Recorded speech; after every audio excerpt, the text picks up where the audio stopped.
everyone, and welcome to So Very Wrong About Games, a board gaming podcast about board games. I'm your co-host, Mark Bigney, and with me is the better half of So Very Wrong About Games, Michael Walker. How you doing, Walker? I'm doing very well, Mark. How are you? I'm doing very well as well. We don't have time, Walker. No time. No so time many for chit-chat. So many games. We're going to talk about the games we played last week. We're going to talk about the news and why it doesn't matter. And then our feature game, which is Undaunted 2200 Callisto by Trevor Benjamin and David Thompson. But we have just enough time to say Happy Thanksgiving to our Canadian listeners. Moving on. Walker, what did you play last week? Mark, you and I got to play Black Forest. This is the newest Rosenberg game that he did with Tido Lorenz. Apparently, it is the successor to Glass Road. I've not played Glass Road recently, so I can't do any exact comparisons, but from what I've read and watched, it takes out the action cards. In Glass Road, you'd play action cards, you'd be rewarded if you could figure out what other players were playing and match their cards, but that's right out. Now we're moving around to different villages, taking townspeople actions, and it was enjoyed by all. It has the same sort of very interesting mechanisms where your glass makers really want to make glass. So you track your resources on this wheel. So it's very hard to explain audibly, but I'll try my best. You have this wheel that has resources, and as soon as you move the resources to a certain threshold, the glass is automatically made, and it turns the dial, thereby reducing all of your resources by 1, but increasing your glass by 1 or 2. It is a mechanical way to simplify what could have otherwise been a tedious process of reducing 5 different resources by 1 to increment a different resource up by 1. Works the same way for glass as it does for provisions and commodities. You have 2 separate resource wheels, and so it's operating on these 2 parallel tracks. And for the provisions, you just simply use those to move around the town because it's very expensive, because no matter how far you move, you're spending provisions unless you stay within the same town. And commodities is an interesting sort of mechanism. Is it, though? Well, you can use it to sort of stall your wheel or speed your wheel, because sometimes you might want to do either. And sometimes there are actions that you don't want to do. There's one act, because when you go into a town, you're going to go in between 2 townspeople, and you get to do both of those actions. But sometimes one of the actions is not to your liking or not optimal, because you'll get resources that you don't need, or you're maxed out on, or you're going to lose a forest that you might want. So you can use a commodity to bring the townsperson in and switch it with that tile. And that just gets you 2 of a resource that you might really need. It gives the other people 1 of that resource, but, sometimes you have to take the penalty. And then you do the one action that you do want. So I do feel as though, maybe not so much in the game that we played, but in the second game, I felt as though that it was used a bit more optimally. I spent much of my time spending commodities merely so as to allow my wheel to advance. And so I didn't think that it was of a special use. Now, granted, maybe, as you say, it was because I was playing suboptimally, or maybe in a different configuration it would be more consequential. It just seems like it was a bit of a rough edge in a game that's otherwise reasonably clean. In Black Forest, it's mostly about you make the glass so you can build the buildings, and then you make the glass so you can build the buildings, and you make the glass so you can build the buildings, which is fine. I'm not saying it's overly simplistic. And the provisions make sense. Sometimes you need them a lot, sometimes you don't. The commodities were the only ones where it's like, And so while I was struggling for all the other resources in various satisfying Euro ways, the commodities just struck me as a gamey contrivance that I had to spend merely so as to be able to advance. Minor correction on Glass Road. It's a game where you get better actions if you don't match other players, as opposed to do matching. But I always felt that the action cards in Glass Road were kind of the weakest element, and so I very, very much appreciate the change from that action card selection mechanism to a vaguely almost worker placement, not really, vaguely rondel, not really situation. It's not particularly in-depth or interesting, but it gets the job done. It's perfectly serviceable. And Glass Road is a game about bottlenecks. You're always facing these series of bottlenecks. Oh, I would kill for some more sand. Oh, now I desperately need some more water. Oh, now I would love to be able to get some more meat. And I was actually quite surprised by how few instances there are of getting those specific resources. It's not like a lot of contemporary Euros where there's a wash of action spaces, even comparing it to Uwe Rosenberg's other excellent work, such as A Feast for Odin. If you need something in A Feast for Odin, usually there's 2 or 3 different kinds of action spaces that can get you there. Not so much in Black Forest, and that was interesting. Yeah, my 2 games were so different. I thought it was so weird.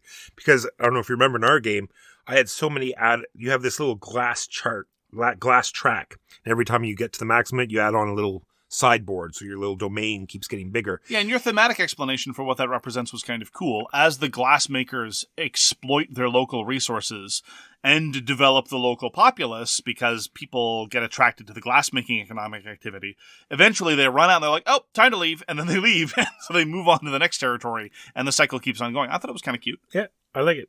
And so, I don't know if you remember, but I had a ton of those. In Many. the second game I played, my glass bead didn't move a single space. Oh, wow.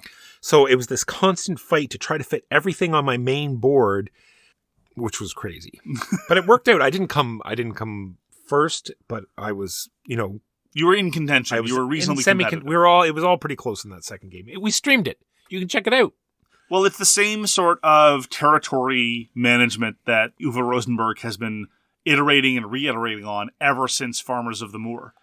You have these forests. In Black Forest, you have these sand pits as well as these lakes.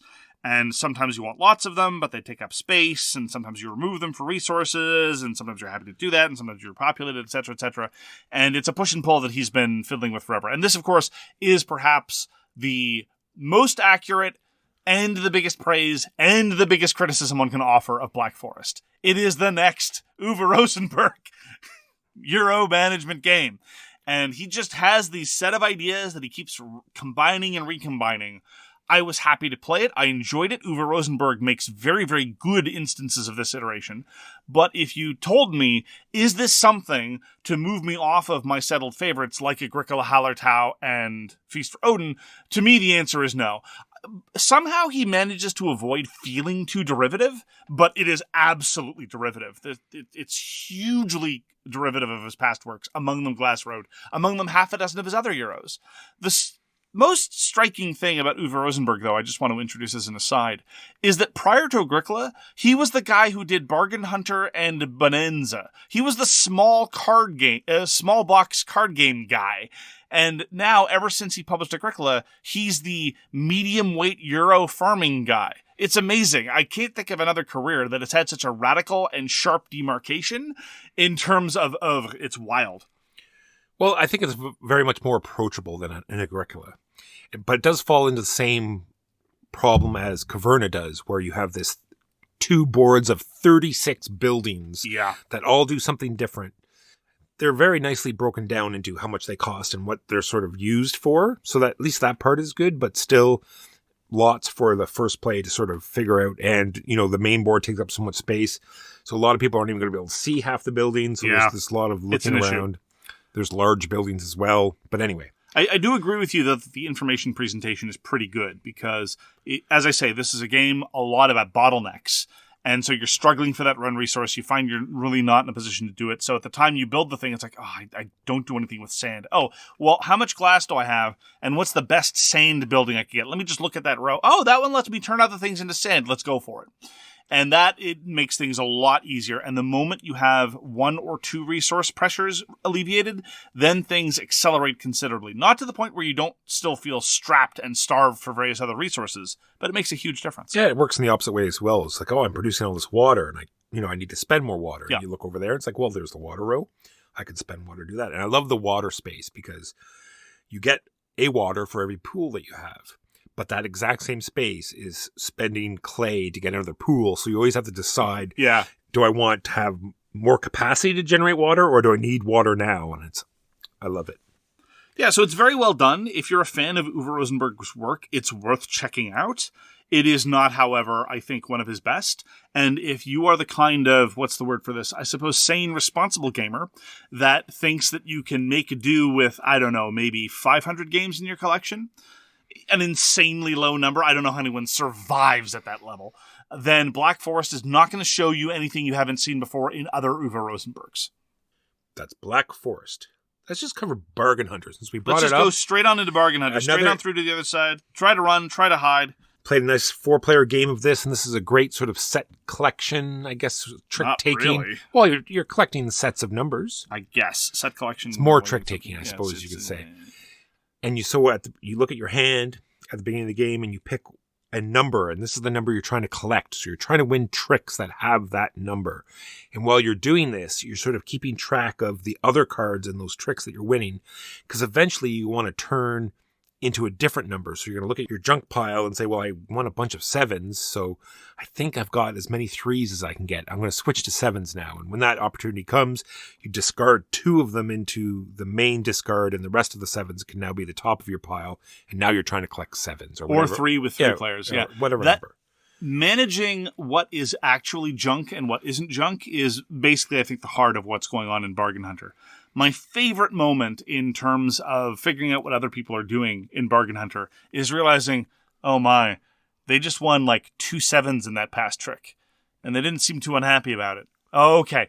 They're actually scoring 5s for now, but now I know they're also going after 7s. And that can influence what tricks you win, what tricks you lose. It also can influence what numbers you pivot to, because it's not really a good idea to try to pivot to a number that a whole bunch of other people are going after. And those are just some of the subtleties that I absolutely adore about Bargain Hunter. It is very straightforward when compared to a lot of the other gamerly hobbyist trick-taking games, especially those of the past few years. Not that any of them have been particularly cumbersome, but Bargain Hunter from 1998 is still my preferred trick taker of that version. It is slightly more player flexible than some trick takers. You can play with either 3 or 4.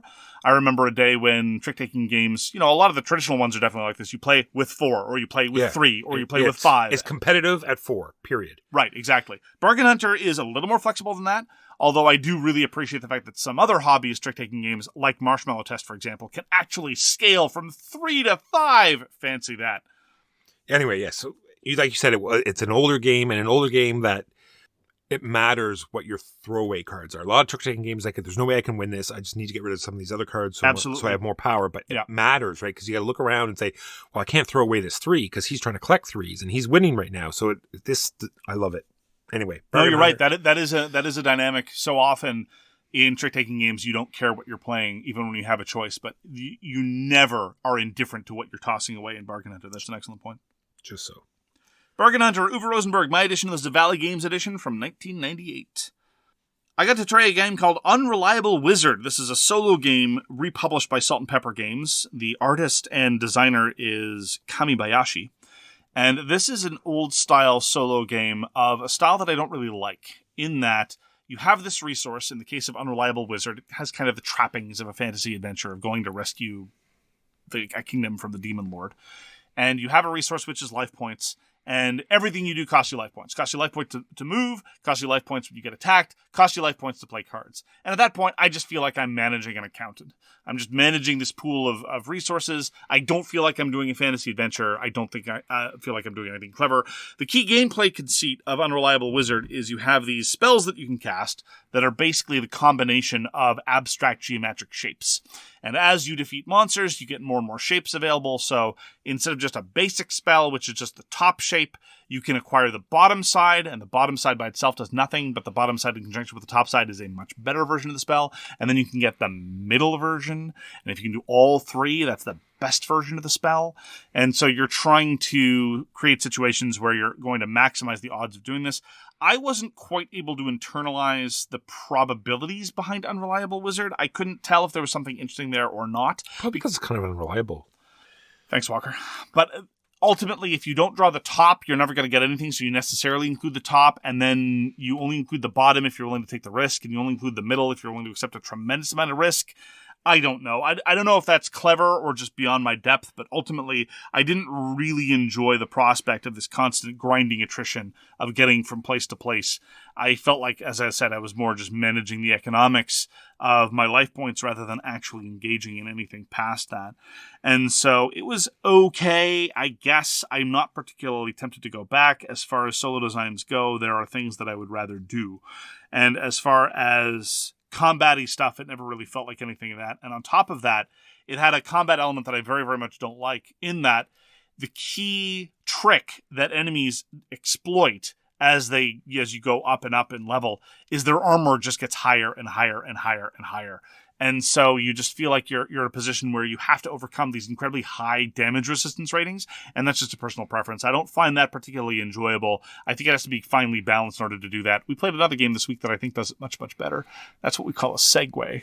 ladies and gentlemen. This is a professional level segue. So at the point where, your level 1 monster has 2 damage resistance and your level 3 monster has 5 damage resistance, okay, I guess I better only hit it with 6 or higher. And that further doubles down on just the random results of what you're pulling from your deck. I don't know. Didn't do it for me. Unreliable Wizard, more of an old-style solo design, I think, from the early aughts, rather than some of the sophistication and satisfying elements that you find in more recent stuff. Kamibayashi, Salt and Pepper Games, published this year. Segue away, sir. Well, the segue is that another game that sometimes results in managing armor values, but in a much better way, is Space Alert. We went back to Space Alert. Hadn't played it in a few years. I realized this because it was commented on by Josephus, who was in town, that Space Alert is something he hasn't done in a while. So naturally, we waited for him to leave so we could play it afterwards, so we could hear about it here, about how much a good time we had once he was gone. Yes, well, obviously. Friendship. We don't want him to have fun. Yeah. That would be a travesty. Space Alert is Vlaada Chvátil's co-op game. This is Vlaada Chvátil before Codenames. So back when he was designing weird Euro games with strange non-Euro elements. And this is a real-time cooperative game where, as Walker says, you put your pants in your head and you start running around like crazy, and then you find out afterwards that you lost. Normally, I don't like games where the scoring takes longer than the actual gameplay itself, and the game session itself is a timed 10-minute session. But you don't know what's going on during those 10 minutes, so the gradual process of unfolding and figuring out what on earth happened is pretty satisfying. I mentioned the armor values because some of the elements really do rely on their armor values in order to work. For example, we had an energy cloud, which has a very high armor rating unless it is hit by a very specific weapon on the ship at the time that it's within range, in which case its armor just reduces to 0. And so that element I very much enjoy, where there's ways to finagle the armor value rather than just brute force, instead of just scaling up to doing more and more damage. Gloomhaven did the same thing for what it's worth. You'd encounter these enemies with like 2 or 3 hit points and a huge armor value. It's like, well, do you have Pierce? Do you have a wound? Do you have poison? These are the things you can do, rather than just being like, well, I guess my numbers had better go up, which is a less interesting thing to do in my estimation. For those who don't like Space Alert, it is a spaceship that has like a grid of 6, 3 on the top, 3 on the bottom, and everyone has a model there, and you're playing a bunch of programming cards, much like Robo Rally, that move you around the ship and hit buttons on the ship. And if you're both trying to use the lift at the same time, then you've messed each other's program up a little bit. Or if you've used up someone's energy, or if you've gotten someone's way any other way. There's tons of ways. Because all the guns take energy, so if you keep shooting, the weapon, it's going to run out of energy, and no one's powered it up, even though they said they were going to power it up in turn 7. But now you're shooting, and there's no power there. Dewey. Oh, Way to power it up, Dewey. And it's just not a matter of powering up. The main generator needs to produce energy, and then you need to transfer that energy into the 2 different sides of the ship. Anyway, all the weapons do different damage, and like Mark said, you have to sort of figure out as these threats slowly come down, and they appear in different times, because you have like a 12-turn timer, and it'll say, threat comes in at turn 6. So if you're like firing, turns 1 through 5 at the center because you think this thing's coming down the center, it hasn't even shown up yet. So you got to sort of time it out right. It's very interesting, super fun. I will play it anytime. One of my favorite games, Space Alert. A couple of things I just want to mention in terms of sort of a retrospective of Space Alert, where it was in the market at the time. I remember when it was released. This was only a few years after pandemic, mind you. And I remember that for a time, it was like the most complicated co-op that anyone had ever played. I remember at the time also, it was the kind of thing where it's like you do have to do the staged intro tutorials, because the prospect of having all these different kinds of actions you could do in real time was just too overwhelming. No, I meant that sincerely. We were like hardcore hobbyist gamers. We'd been in the hobby for over a decade. We're like, all right, everyone's got to take the tutorial, guys. Now, we're so accustomed to so much more complexity. We just jump right in, no problem, teach everybody right up. Also, 2 years after it was released, the expansion to Space Alert was released, and it was like the only campaign system that anyone had done in the hobby for a very long time. And so we all descended on it like rabid jackals, and we campaigned like crazy. And now everything's got a campaign. It's just an interesting sort of time capsule in that sense. And we have to talk about what the hilarity of Space Alert. There is something that you have to do every round. You're sort of divided into 3 segments, and your ship is run by a main computer. And if you don't jiggle the mouse, the screensaver cuts in, the lights go out, and everyone is delayed a turn. So yeah, everyone has to make sure that during each phase that the mouse gets jiggled so the main computer doesn't shut down. Love it. Anyway. This is on top of the fact that the rule book is probably one of the funniest I've ever read. I prefer it. Yes. Vlaada Chvátil is known for a good, funny rule book, but I think the Space Alert one takes the cake, Yes, frankly. Space Alert and Dungeon Lords, both fantastic reads as rule books. And there's also internal threats. Things are launching themselves in you also have aliens, rampaging through the inside of your ship as well. You're controlling robots, you're firing missiles. It's awesome. Space Alert!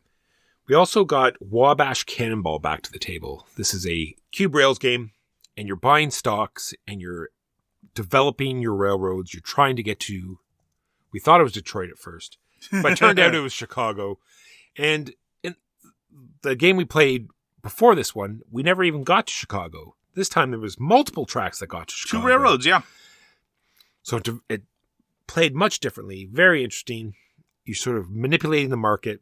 And I was thinking about it yesterday. I was wondering if you could totally sort of dead name a rail. What if someone opened up?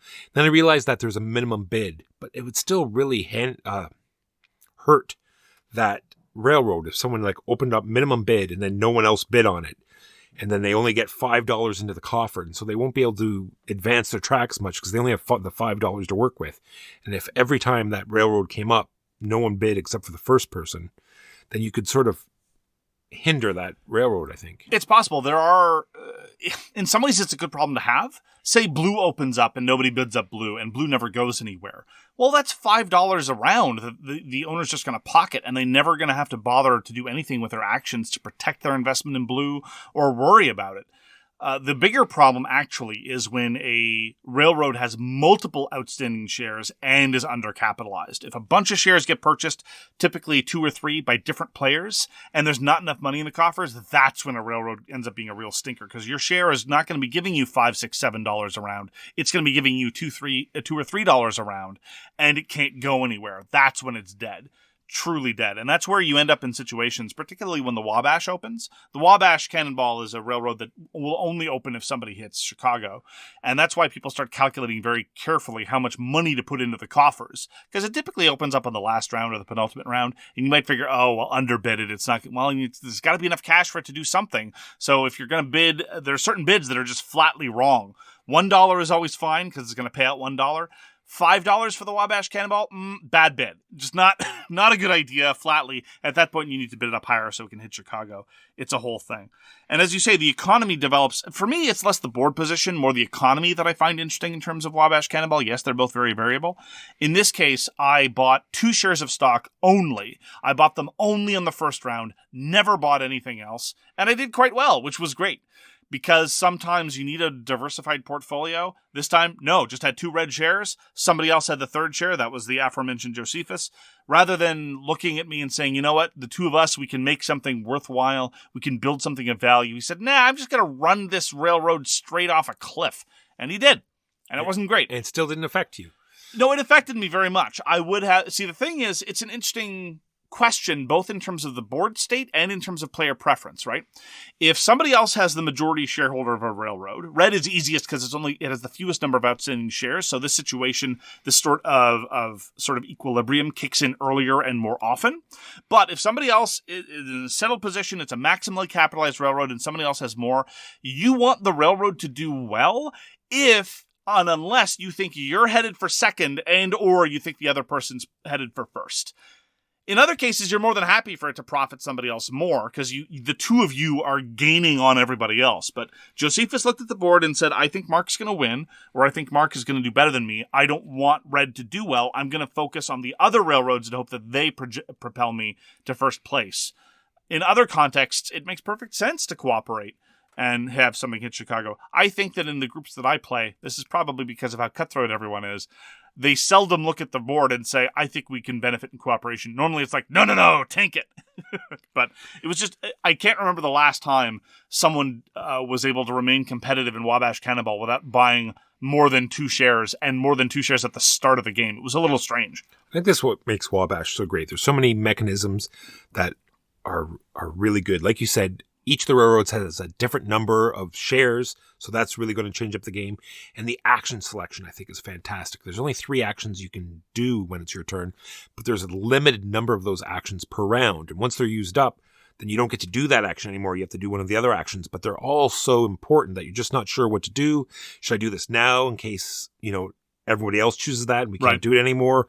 And because once two of them get to the end of that track, then that round will end. Anyway, love Wabash Cannonball. We played the new, hideously ugly but nonetheless charming Rio Grande version from 2023. I'm glad that there is an affordable, small, readily available version now, designed by John Bohrer initially, and it has had several different versions, including Chicago Express by Queen. So if you want to pay 3 times as much and get something 5 times as big, it's available. Played Quartermaster General 1914 2nd Edition. So the original edition of Quartermaster General 1914 was published by PSC Games. The second edition was published by Ares Games. The big change in terms of components, as you might imagine, the Plastic Soldier Company produced a copy of the game with plastic soldiers in it. Shocker, I know. Whereas the Ares Games version has only wood. There have been some card changes, but frankly, all told, the changes are negligible. I think there needs to be a little sort of like a flow of a little imagination maybe for these companies. We have a company that makes little plastic soldiers called Plastic Soldier Company. And then we have a company that makes little plastic trains called the Little Train Company. I love the Little Plastic Train Company. Maybe a little more imagination there. Maybe, go out on a limb and call it something. I disagree. They sort of pigeonholed themselves, didn't they, on what, Sometimes the title just presents itself. Like the week where you're voting on Fat Bears, Fat Bear Week. Oh. A podcast where people are very wrong about games, there you go. Sometimes the name just presents itself. There you go. So Quartermaster General 1914 was the third game in the series, and the Quartermaster General series has always been a very light, somewhat historically evocative, team-based game system, with the possible exception of some of the later entries like Cold War, which is 3 players free-for-all, and East Front, which is just 2 players. But before that, we have the 4-player Peloponnesian War version in 2 teams of 2. We've got the Quartermaster General OG, which was 2 teams of 3 against each other in World War II.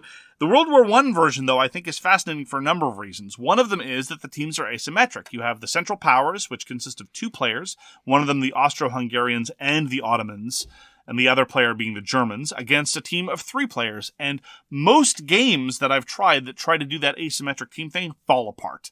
But I really do think that the card balancing in Quartermaster General 1914 does a fabulous job of keeping things tight. And each nation kind of has its role in the overall coalition.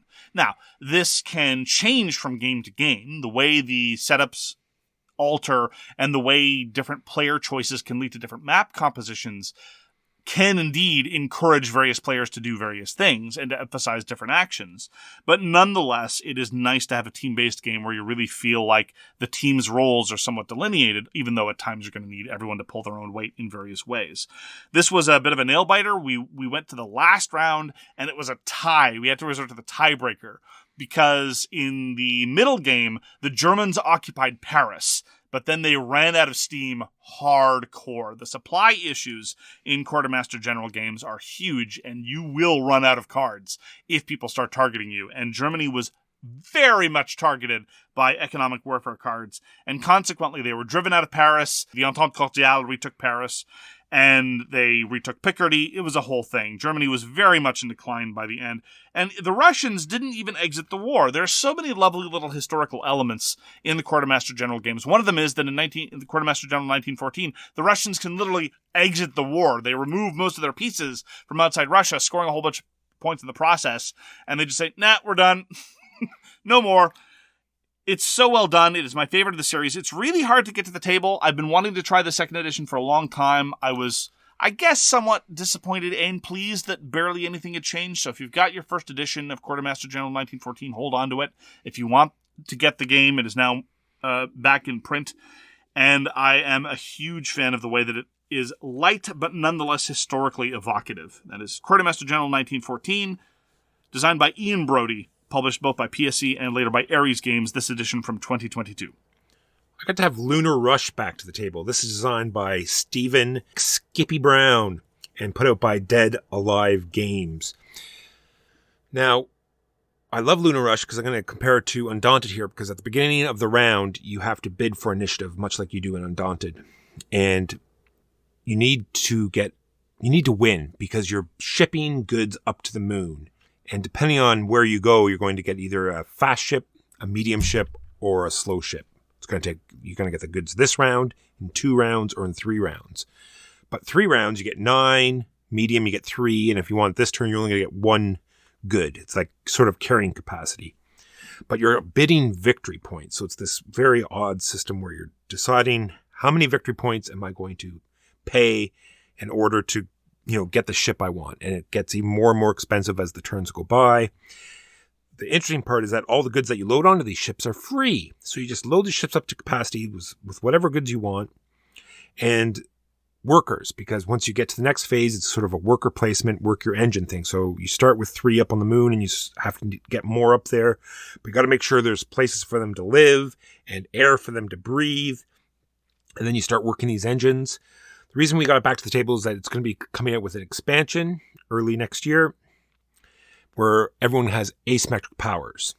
So there's going to be robots and scientists and all sorts of different things, which completely change up how each one plays. The robots, you don't need any life support. All you need is the energy to power them. And they have 20 workers that they have ability to get up there. So you just, start loading all your ships up with all these robots that come up.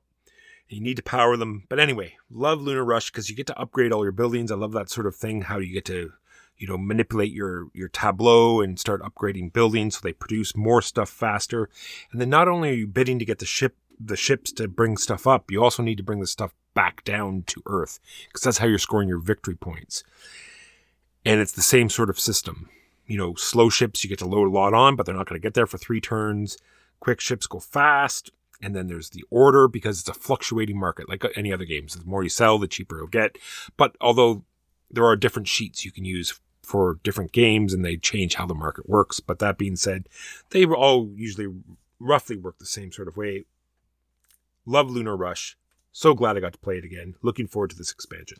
Yeah, I've been meaning to play it again because I like the core mechanisms. I just didn't find it particularly engaging in terms of what you were building towards. But that, I understand, was an aberrant session, and very often those gold modules are very, very worthwhile. Yeah, the games I played after that, went kind of crazy on the gold modules, and they really do change up the game.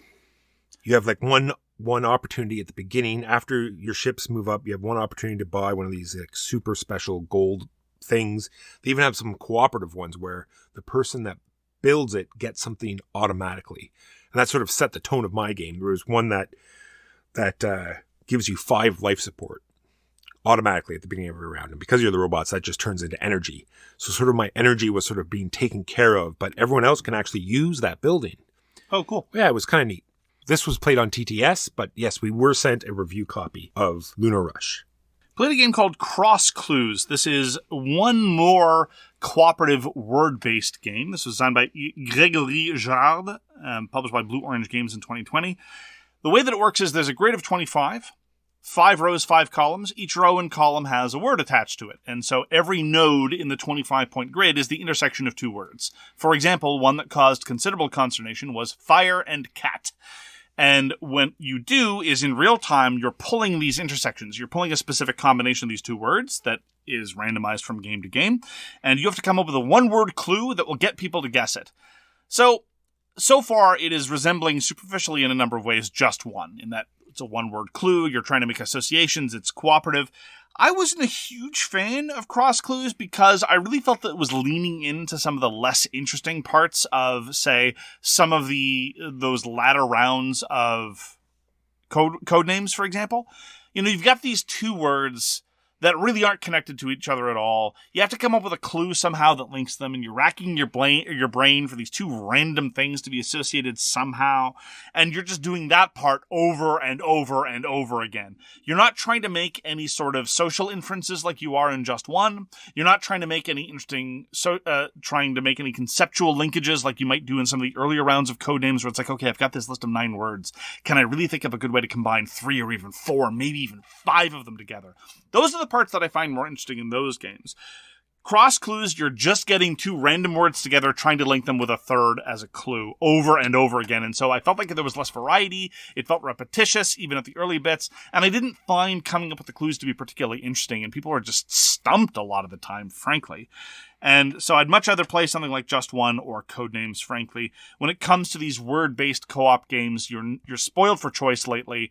And so whether it's So Clover, whether it's even a team-based something like Decrypto, Cross Clues wouldn't Word rank. Traveler. I don't think Cross Clues would rank for me. I thought the basic idea was perhaps clever in terms of coming up with the things that you're trying to clue off of, but the actual mechanisms of cluing off didn't do anything. Was it a bit like Mysterium, where you had to play something, so even if you didn't have a word that was any good at all, you still had to play something? It's not a question of playing, it's giving a clue. You're randomly given the connection between two clues, and you have to fill out the entire grid cooperatively, and so you're going to get every connection together.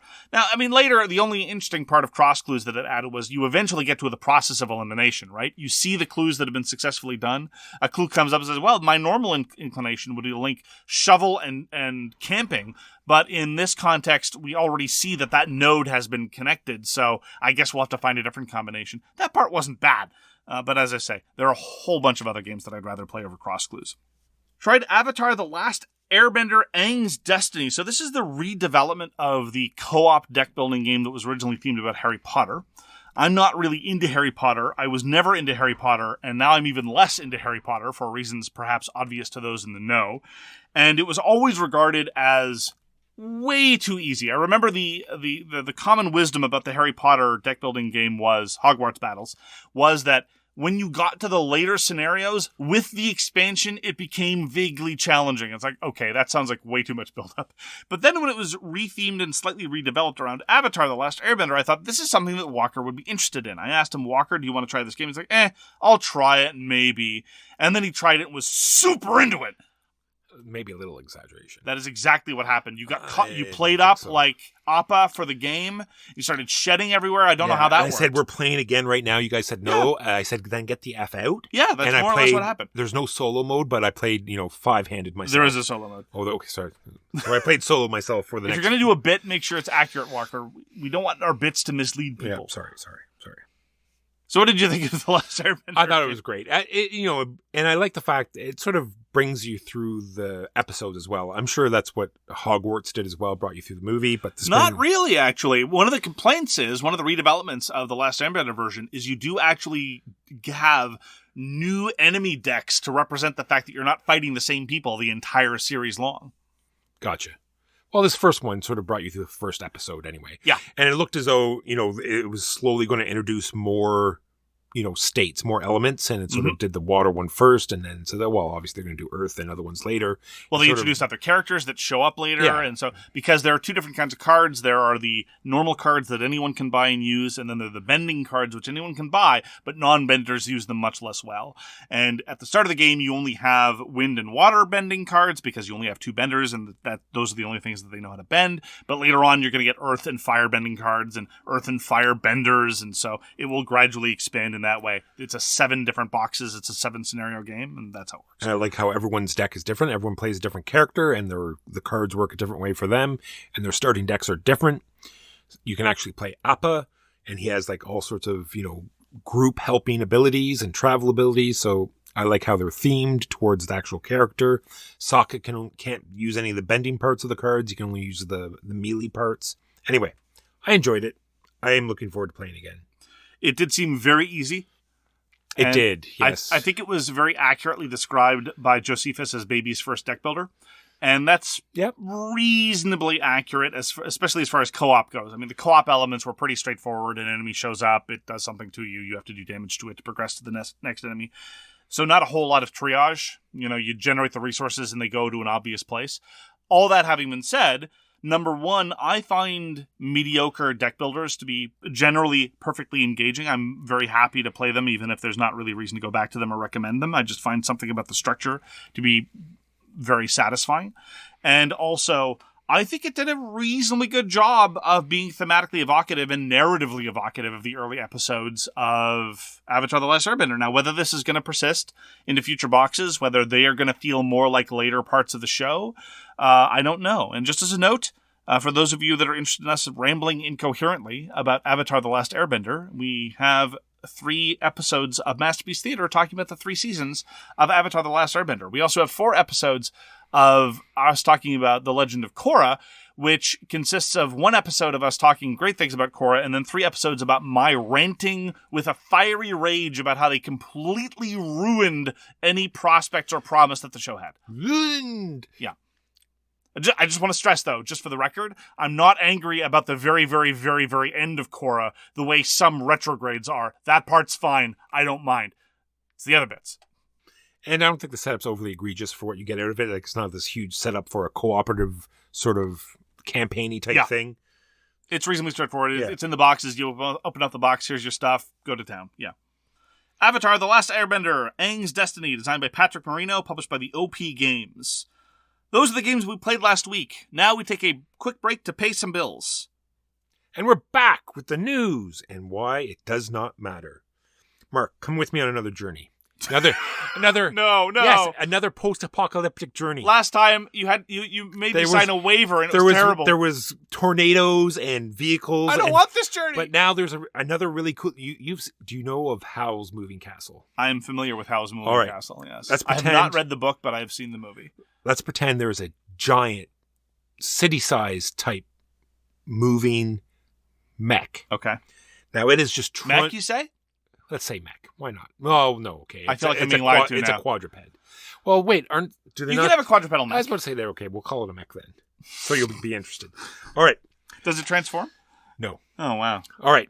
So it's trundling along, and you have to keep it. It gets damaged and stuff. It's trundling through a wasteland. Unfortunately, these mechanized zombie-type things are crawling up the legs and infiltrating the ship. Are they really mechanized zombies, or are you making that up? I'm not. Okay. They're robot-y type zombie things. Okay. All right? And so it's a cooperative sort of zombie killing, repairing the mech, picking up random salvage from the ground, because it has these claws that go down and just grab random stuff and bring them onto the ship, and you sort of have to use them as you see fit. So you're moving around this thing, you're killing the zombies, you're trying to stop them from destroying it. Sounds like it's going to be great. It's called The Waste of Parts. The Waste of Parts? Yes. That could be strangely self-referential. I know. It means so many things. Like, is this whole thing a waste of parts? Is this? Yes, it's great. I love it. Your spare parts, aren't you, bud? Another reminder, on October the 27th, we will be celebrating Arkhipov Day in honor of Vasily Arkhipov, who saved the entire human race during the Cuban Missile Crisis. Mark, we both love Talisman. It's quite the opposite. Do we love Talisman in the same way that A Waste of Parts is a mech game? Exactly. Oh, boy. Now, we hate Talisman for one reason, and they fix that. So many lies. So now we can play Talisman cooperatively. Oh, boy. There is a new cooperative expansion for Talisman, which will bring it back to the table for us, I am sure. Talisman Alliances. Fate beckons. Man, I have prepaid and I am waiting outside the printers so I can get that. Walker, I don't know how, but somehow, over the course of the past few years, we have built up some degree of credibility with some people. Why are you so interested in setting this on fire and then walking away? Because I find humor in it. All right, so that is the news and why it doesn't matter. We now move on to our feature game. What's our feature game this week, Walker? Undaunted 2200 Callisto. This was designed by Trevor Benjamin and David Thompson, published by Osprey. This is a review copy sent to us by the publisher, although Walker did also buy his own copy. So, the Undaunted series started in 2019 with Undaunted Normandy, next year with Undaunted North Africa, then Undaunted Reinforcements, then Undaunted Stalingrad, then Undaunted Battle of Britain, and now every year we get a new Undaunted, this year with Undaunted 2200 Callisto, all of them designed by Trevor Benjamin and David Thompson, all of them published by Osprey. But Trevor Benjamin and David Thompson have also co-designed other games together, sometimes with other people, sometimes with just by themselves. For example, they co-designed General Orders, they co-designed Dire Alliance, possibly with Sadler Brothers. I apologize for anyone who lost money down that particular rabbit hole, because Dire Alliance, I think, is now a myth. It's just some story they tell people to justify the fact that they ran off with our cash. They co-designed with Roger Tankersley the sadly underplayed by Mark Resist and Witchcraft. I don't have a retail copy of Witchcraft. I should really play more Witchcraft. It was so good. Trevor Benjamin co-designed Mandala with Brett Gilbert, which was also amazing. David Thompson by himself designed For What Remains and the Valiant Defense series. These are talented people Never who have heard of designed a lot... Walker, why don't you give us an unhelpful summary about what one does in Undaunted 2200 Callisto? You and your brothers and sisters of the Mining Guild have had enough. You're the ones that mine the ice. You're the ones that put your lives on the line day after day. And now they want to raise prices on that ice? The very ice you provide? That is enough. We've had enough. Another way to frame the game is that these miners who are completely unable to do any distribution, any manufacturing, any refinement, any commercial exploitation of these things are completely bitter at the fact that other people put in their own labor to make any of this enterprise possible and want to run everything because they're power mad. If you wanted to explain it the wrong way, that's fine. Look, here's the thing, what people need to understand before we review more about Undaunted 2200 Callisto, is that Walker, especially when playing two-player, I don't know why this is the case, especially with me, he decides who the good guys are and who the bad guys are, and he only will play the good guys and will never be willing to play the bad guys. I was surprised that I wanted to play the Mining Guild. Honestly. I'm usually the one that stands up for the company and the company ways and tries to justify what they're doing. You are literally the most anti-organized labor person I know. I think it was just like they seemed like such the underdog, so I couldn't help myself. And frankly, their character designs, all the character designs are amazing. I think that's one place to start, I guess. All the Undaunted artwork is done by Roland McDonald. This is no exception, and it's really cool. I like science fiction, sort of near future, plausible future, tech-based operative kind of stuff. And just all the units look really neat, I think. The art has very different in style from the past Undaunted, which was kind of a soft focus, almost watercolor vibe in terms of the portraits of soldiers. And now, very appropriately, they've gone for a slightly more photorealistic sci-fi kind of comic edge. All right, so I'm sure we're going to talk about the base Undaunted system later. Well, we've talked about it a lot, frankly. I don't know how, we can go over it again. Sure. I was just going to start with the setup. Sure. And some of the differences, but let's start with the setup. The game comes with these giant boards, so no longer do you have these tiles. Quad-fold map boards. Yeah. That you have to sort of piece together and figure. I don't want to say like it was a huge deal, but you sort of have to rifle through all the. It was a deal. It was a deal. And I feel as though since they made these changes, they just wanted to alleviate some of the setup. So they've decided to make this decision where they're going to have the maps pre-done. And they have a lot of the stuff printed on the map as well, so you can quickly set things up, because a lot of the other things is a little daunting. I can't believe you wanted to make that joke again. It was bad the first time, and now it's practically a crime against humanity. I don't know what you're talking about. So I'm of two minds with respect to the map boards. I'm not blind to the fact that it expedites setup and it helps with both players being able to assist with setup. One person's holding the scenario book, the other person can just start setting up the map. But there are three problems I have with the fact that they use map boards rather than square tiles. Number one, I feel like it's a bit of a wasted opportunity because they're all grids after all.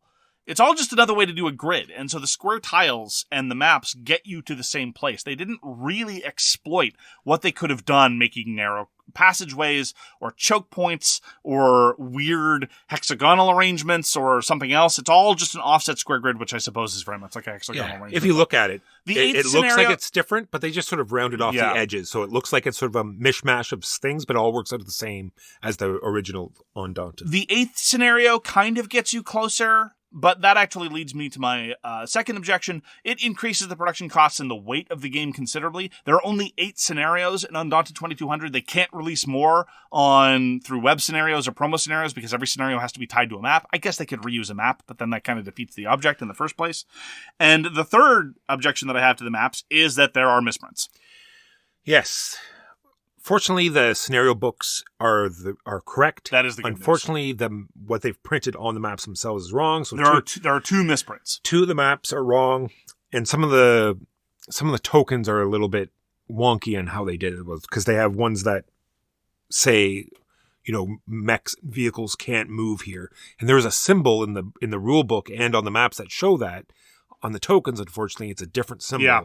So that might lead to some confusion. So unfortunately, there's some misprints, but luckily they've been found and they're up there for people that know where to look for them. Yes. So in terms of the Undaunted series more broadly, we've said it a number of times. I don't know if you've gone as far as I have. I think the Undaunted system uses the best initiative system of any game I've ever seen. You have a 4-card hand. Every card activates a unit, but also has an initiative value, and use the cards to bid for initiative. The reason why this is so painful and important is because better units and better cards have higher initiative. And if you lose initiative and you take a casualty to one of the units that you have in your hand, it goes straight out of your hand, and so your turn is less good than it could be otherwise. And so consequently, it always has teeth. And I feel it's even more important in this particular system, because it looks as though they've thrown you right into combat right at the beginning. Yes. It felt as though in the normal Undaunted, you're a little space away. It's a little bit more about strategic moving at the very beginning. This one seems you're right in the firefight immediately. And a lot of the times you only have one of those cards in your deck. And how damage works is if you take a damage, you lose the other player, and you had the initiative, that player loses that card out of their hand. And if they take another hit, then that unit will be taken off the board because they no longer have any of those cards in their hand or in their discard pile or in their deck. So at the beginning, and it just makes those first rounds very crucial. Do you gamble and attack, trying to eliminate those units immediately from your opponent, or are you going to build up your own deck so it's not going to happen to you? So it's sort of this very interesting sort of risky maneuvers at the very beginning. Okay, well, that trade-off I don't think really exists, because they're, generally speaking, with a couple of exceptions, you don't face the trade-off of using a card either for offense or for gathering more cards. No, it meant for like the initiative. Like you could use commander. True. And say, I'm going to use that commander for initiative because I want to, attack right away and try to reduce that. Or I'm going to use that commander to bolster my deck so I don't get... Well, that leads to one of my disappointments with Undaunted 2200, frankly, because it looks so neat and I love every other game from the series. I only like Undaunted 2200. I don't think it's a good entry point. I wouldn't recommend it over the other games in the Undaunted series. And one of the reasons why is I have now played most of the scenarios, not all of them, and they're meat grinders. That absence of strategic maneuver at the start means that almost right from the beginning, generally if any unit has moved, and sometimes not even if they haven't, because generally speaking your deployment areas are safe-ish, but the moment you go out and try to do anything like pursue victory objectives, you are immediately subject to withering fire. And the miners have access right from the start usually to a unit called the Nail Gunner, which allows them to throw 2 dice in attack. And for those of you that are accustomed to Undaunted, you know that that's a lot. And the corporation usually has access to mechs, who can put down a very large number of dice, usually in suppression, sometimes also in attack. And so I feel that although the core combat system in Undaunted is great, but I much preferred the scenarios, especially the early scenarios, in the other Undaunted series, where it's like, okay, you have a few turns to set yourself up strategically, both in terms of maneuver and in terms of building your deck. In Undaunted 2200, a couple bad early shots, that unit's gone. Forget about it. Your deck building opportunities for that unit are completely evaporated. And also it just creates a tremendous focus on these high firepower units. It's not to my taste. So what some of the changes they've done are sort of directed towards that. I looked at the original Undaunted, and they usually only have one objective. What they've done different in this one, you have 2 different ways you can win every fight. Well, one objective that corresponds to many different terrain squares. It's not that there's one objective space that everyone needs to rush to. It's not a king of the hill. It's just the objective is to win by capturing victory objectives. And they may be the same or different for both sides, as opposed to Undaunted 2200, which has as a fallback, or murder a certain number of units. And in my experience, that is the victory condition that is going to work. It's true. In all the games we played, that was the victory. But the other ones were very close as well, I think. That is true. They were closer than I expected them to be, yes. Other changes that sort of lead into that is that the 2 sides are very asymmetrical. Extremely asymmetrical. Unlike they are in normal Undaunted. The regular Undaunted is mostly concentrated on World War II, so you normally have these humans versus those humans. Yeah, which makes them very rifles similar. And scouts, and they're roughly the same. Stalingrad, as the campaign progresses, really accentuates the asymmetry.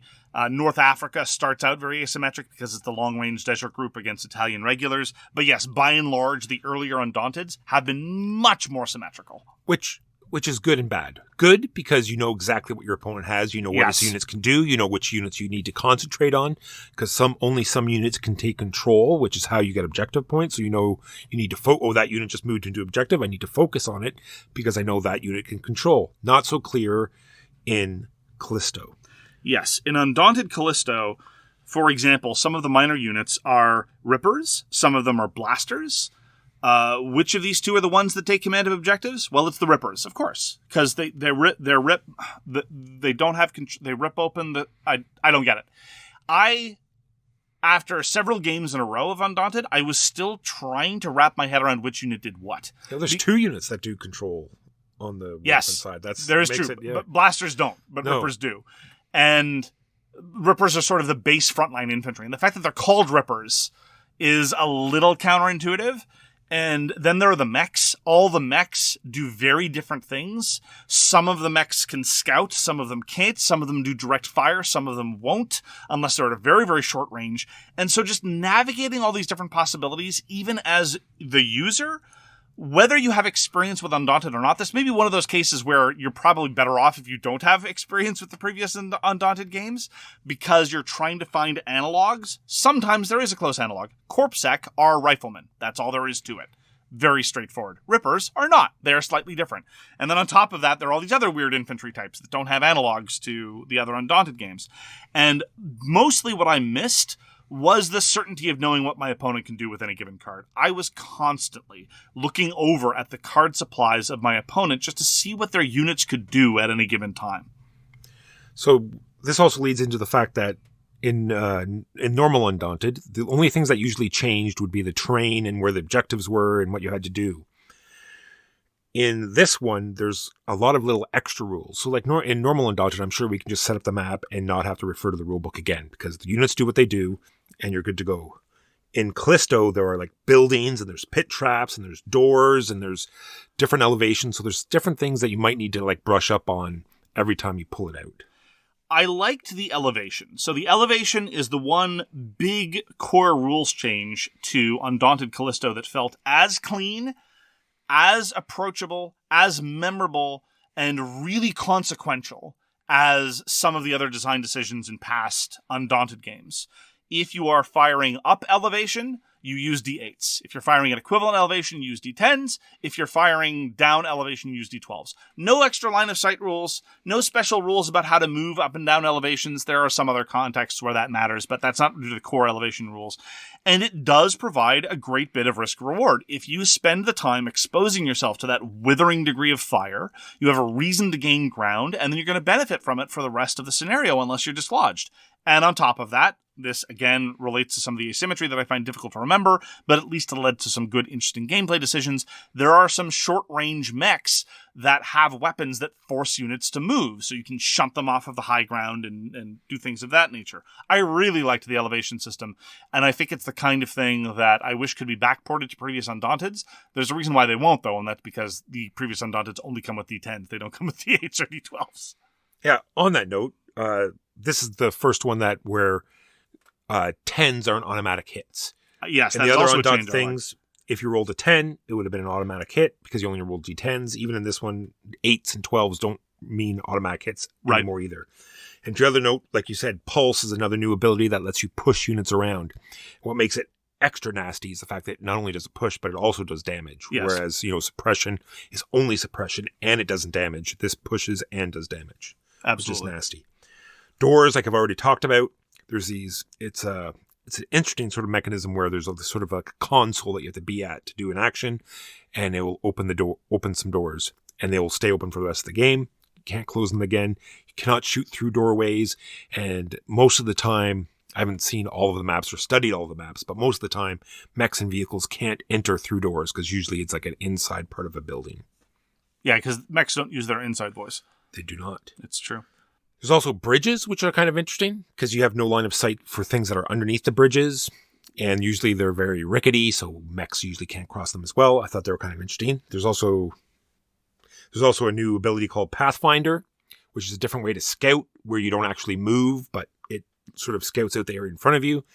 Scouting sort of leans into another thing, if you're not familiar with Undaunted, is that you're going to have these fog of war, but in this case, they're called interference, and they're just sort of useless cards that are in your deck that you can only get rid of using your scout cards, and it's another sort of vicious trade-off. Do I I really need to move forward. And you can only move into areas that you've scouted. So am I going to scout forward, or am I going to use this scout to get rid of these interference cards so they don't hurt me in the future? That's been another hallmark of the Undaunted series, that the quality of deck building, I think, is very high in terms of which units do I need to reinforce? Which units can I afford not to reinforce? Which units would reinforcing just cause bloat, and I would be perfectly happy to let them be pinned and useless in some contexts? When do I scout? How do I scout? How do I scout these things out? All those things are a lot of your solid traditional deck building elements, and I think the Undaunted series has done them extraordinarily well. So the solo system returns, in this case designed by David Cerce and David Bigby, and you had some experience with it. I did. I tried it 2 ways, just because I was very much looking forward to this, because I had solo, so I played with the solo rules as written, and they're not overly cumbersome, but the rulebook is 90 pages long. That being said, each scenario has its own sort of section, because, the AI is going to act differently depending on what scenario it is. Separate AI tables for every unit. And when you go into the Board Game Geek forums, 90% of the questions are to try to clarify a lot of this solo terminology and how it works. That's hardly unique to Undaunted. You'll find the same thing, for example, in Gloomhaven. The second way I tried it was much better, and I had no problem with it. I just two-handed it. I have no problem playing both sides. Yeah. I don't have a problem of, letting one side win over the other. Right. And it was great. I had no problem with it. It worked fantastic. I'm of the same opinion largely about the solo system. It's a refinement in some ways over the solo system that was first introduced in Undaunted Reinforcements, that gave solo versions of all the existing scenarios to Normandy and North Africa. It is a good thing that they put the AI charts in a book rather than across cards. It facilitates setup and is easy for reference. I wish the book had been spiral bound, though, because you basically have to shatter the spine of that book so it lays flat while you're playing. I found the AI, though, especially in the scenarios of Undaunted 2200, to be borderline stupid. I tried it a couple times. The problem is that, as I said, in so many of these scenarios, there's a withering volume of fire that you're being subjected to, and the AI does not reinforce enough, and when it does reinforce, it reinforces randomly. If it is the case that you have 2 possible victory conditions, one of them is just murder, and the other victory condition is to grab territory that only one of your units is able to do, I am going to focus on that fragile unit that can only gain ground, because I'm preventing you from doing either of your victory conditions, and I'm advancing one of mine in the process. And the AI just refused to reinforce with appropriate zeal at all. Like, it was just, the margin was so huge, it was borderline trivial, and I felt like I was just wasting my time as a consequence with that. I agree with you that a 2-handed system is much, much better if you're inclined to play Undaunted solo. On the flip side, Callisto has a 4-player mode. I did read through it very quickly. I can see how it would work. What it does is sort of halves the number of initiative phases, and every scenario of Callisto, both sides have sort of 2 groupings of units. You have, Squad 1 and Squad 2, and they all consist of their different sort of units. And so you just split those up between the players, and one person is nominated as the captain. They get to draw 4 cards. The other player only draws 3, so only the captain plays initiative. And then it goes back and forth. So you just know that if you won initiative, the other side's going to automatically, technically sort of win initiative for the next round, even though you're just going back and forth for 4 rounds and then doing initiative again. Yeah, there's a kind of interesting element where you can buy cards for your teammate, not entirely unlike Xenoshift, but all told, it is mostly just taking an existing scenario and chopping it up into half the fun. Exactly. Now, let's just quickly talk about the mechs, because I'm interested in what you think about the mechs. How the mech works is much like the vehicles do, is that there is a mech on the board, and you're sort of staffing it, is how it's going to sort of act. Because you're going to buy gunners for it, you're going to buy nav people, and you have your commander. And you played mostly with the mech, so I'm interested to see what you thought. It seemed as though there was a little bit of frustration with it. There's a little bit of frustration by virtue of the fact that, number one, some of the scenarios are designed very specifically to make sure that the mechs don't get to do anything until about midway through the scenario, so they just stand at the deployment zone and shoot until the way is clear. And number two, every mech has basically 3 sets of abilities. There's what the commander can make them do, there's what the gunner can make them do, and there's what the navigator can make them do. And even with all this complexity, Undaunted 2200 is not a very complicated game, but compared to the level of asymmetry and the level of weirdness, stretching past all the other versions of Undaunted, it is by a factor of at least 2 twice as much more complicated and in-depth and full of corner cases. And so I would be in these positions of saying, okay, what is it that I need the mech to do? Can the mech do that? Check 3 different sets of cards. Okay, it can do it if I buy the Navigator. Okay, the Navigator does that for the mech. And yeah, it's reasonably coherent across that. The Navigator's going to do the scout stuff, and the Gunner's going to do the gunning stuff. But then the Gunner can't fire the gun that the Commander can fire. The special gun can only be fired by the Commander, and it's the one that's limited in range. Okay, fine, what? And honestly, then I just found that it was a case of just trying to remember how the thing worked more often than not. I love mechs. I love stompy robots.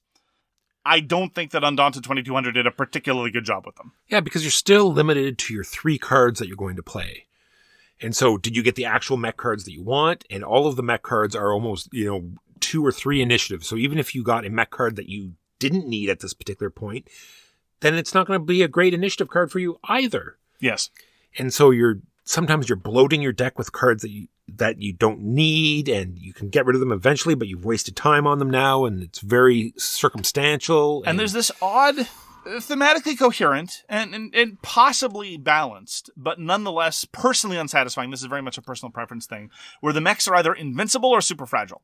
They're invincible almost at range. Because generally speaking, especially in the early scenarios, the miners do not have ranged attacks that can damage mechs. On the other hand, the miners, as a rule, if they get into the same space as a mech, can chew it up like crazy. It becomes almost trivial. You just cut their legs off. Yeah, pretty much. Now, this makes perfect sense, and, talk about, unsupported armor and infantry, blah, blah, blah. Yeah, I get it. The problem is that it creates a disincentive for the mechs to move and do anything interesting. And so consequently, I both for the reasons of keeping it simple and trackable in my head, and for the reasons of the fact that I'm conservative, most of the times I just left the mechs in the deployment zone taking pot shots at range. On the other hand, the breakers get vehicles, and the drill just seems just generically more interesting to use because it just seems to be able to do stuff that's good all the time. I.e., it just moves and scouts at the same time, and not only that, it gets to bring units that are ready with them, which I think is just usually always good, as opposed to the mechs. The drill, I thought, was both more useful and more interestingly useful. I really liked how the drill worked, frankly. And it gives extra cover to the units that are with it. So what is your sort of top-line summary of Undaunted 2200 Callisto, Walker? I very much enjoyed it. I think, for me, it is the best Undaunted. It does a lot of the things that normal Undaunted did.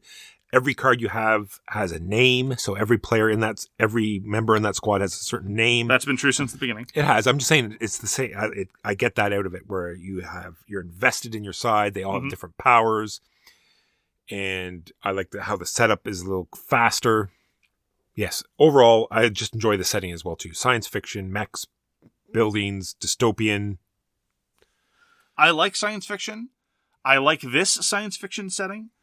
And I even had some problems with the way that the war was framed in Undaunted Normandy. So I was inclined to approve of the setting and a lot of the framing. As it is, I don't enjoy the asymmetry.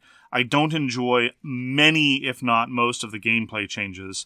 And frankly, I think all told, this is my least favorite of the Undaunted series.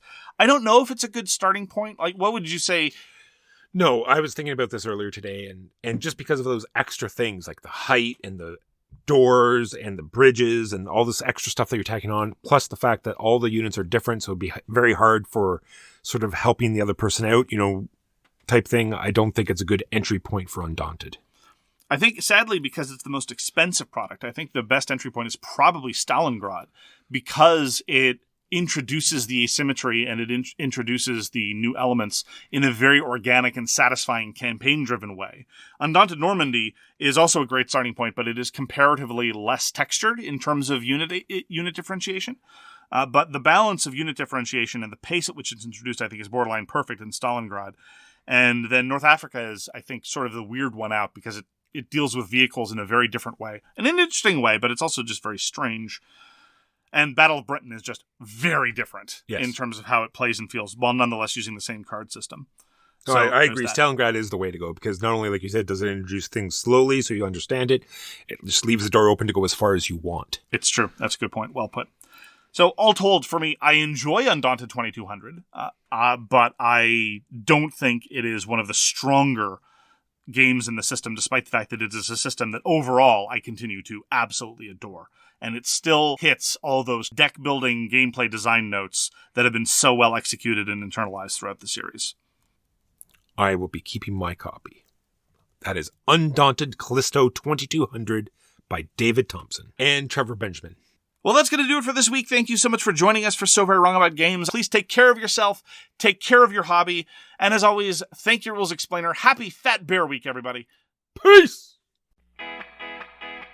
You've been listening to So Very Wrong About Games, a board gaming podcast about board games produced by Michael Walker and edited by Mark Bickman. You can find all our information at SoWrongGames.com. Special thanks to What Does It Eat for allowing us to use their most excellent song, FOS, as our intro. You can find them at WhatDoesItEat.com. We hope to see you again soon, and as always, try to be right, but remember, you're so very wrong.